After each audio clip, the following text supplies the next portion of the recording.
Student public exam கிட்டத்தட்ட நெருங்கிட்டோம். So public exam எல்லாருமே மும்முரமாக வந்து பார்த்தீங்கன்னா ரேஸாக ஓடிட்டு இருக்கோம். ஸோ மறக்காமல் கலாம் கல்வி மீன் சேனல் வந்து பார்த்தீங்கன்னா ஃபாலோ பண்ணிட்டீங்கன்னா நீங்கள் ஈஸியாக வந்து பார்த்தீங்கன்னா ஒரு 400லேருந்து 450, 480, 490, 495 விட்டு எடுக்கலாம். ஆனால் நம்ம ரெகுலராக போடுற வீடியோவை ஃபாலோ பண்ணணும், நம்ம கொடுக்குற பிடிஎஃப் படிக்கணும். அதுக்கு எல்லாரும் நீங்கள் என்ன பண்ணால் நம்ம வாட்ஸ்அப் சேனலில் ஜாயின் பண்ணணும்னா டிஸ்கிரிப்ஷன் லிங்கில் இருக்கும். 10th அதுக்கு வாட்ஸ்அப் சேனல் ஜாயின் பண்ணிங்க. யூடியூப்ல கலாம் கல்வி மீன் இருக்கும், சப்ஸ்கிரைப் பண்ணி வச்சிங்க. அப்போ உங்களுக்கு வந்து பார்த்தீங்கன்னா பிடிஎஃப்லாம் நீங்கள் டவுன்லோட் பண்ணி டிஸ்கிரிப்ஷனில் வச்சிருக்கேன். ஸோ 10th பப்ளிக் எக்ஸாம் வந்து பார்த்தீங்கன்னா உங்கள் ஃபஸ்ட் டைம் எழுத போகிறீங்க. எல்லாருக்கும் கலாம் கல்வி மீன் சார்பாக ஆல் தி பெஸ்ட் அண்ட் வாழ்த்துக்களை சொல்லிக்கிறேன். ஸோ பப்ளிக் எக்ஸாமுக்கு வந்து பார்த்தீங்கன்னா நீங்கள் என்னென்னலாம் பண்ணணும் அப்படின்ற ஒரு வீடியோ தான் இது. ஸோ பப்ளிக் எக்ஸாம் பொறுத்த வரைக்கும் எப்பவுமே எக்ஸாமுக்கு முன்னாள் நீங்கள் படித்தது எல்லாத்தையும் ஒன்ஸ் ரிவைஸ் மட்டும் பண்ணுங்க, ஓகேங்களா? அதுக்கப்புறம் வந்து பார்த்தீங்கன்னா எக்ஸாமுக்கு போகிறதுக்கு முன்னாடி உங்களுடைய திங்ஸ் எல்லாத்தையும் பென் வந்து பார்த்தீங்கன்னா 1க்கு 2 பெண்ணு கூட எடுத்து வச்சிங்க. ஸ்கேல் பென்சில் எல்லாமே வந்து பார்த்தீங்கன்னா எக்ஸ்ட்ரா எடுத்து வச்சிங்க.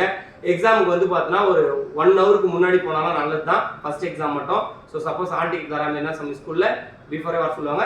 அப்படின்னா ஒரு 1/2 ஹவருக்கு முன்னாடி போயிடுங்க.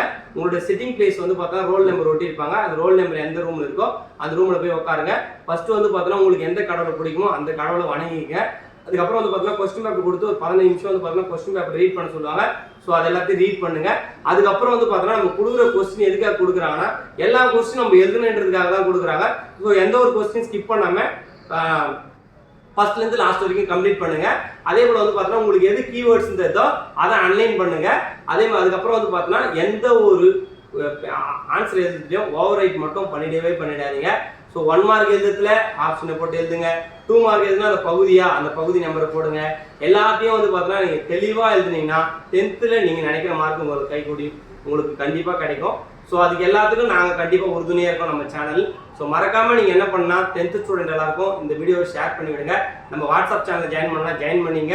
உங்களுக்கு எந்த ஒரு பிடிஎஃப் வேணுனாலும் நீங்கள் வந்து பார்த்தீங்கன்னா யூடியூப்பில் கலாம் கல்வி மீன் சர்ச் பண்ணி கீழே வீடியோ போட்டு கீழே போய் டச் பண்ணிங்கன்னா டிஸ்கிரிப்ஷன் லிங்கில் பிடிஎஃப் இருக்கும். ஆல்ரெடி தமிழ் போட்டோம், இங்கிலீஷுக்கு போட்டோம். ஸோ அதெல்லாம் வந்து ஃபாலோ பண்ணிங்க. மறக்காமல் கீப் டச்லேயே இருங்க. தேங்க்யூ. எல்லாருக்கும் ஆல் தி பெஸ்ட். வெற்றி நிச்சயம்.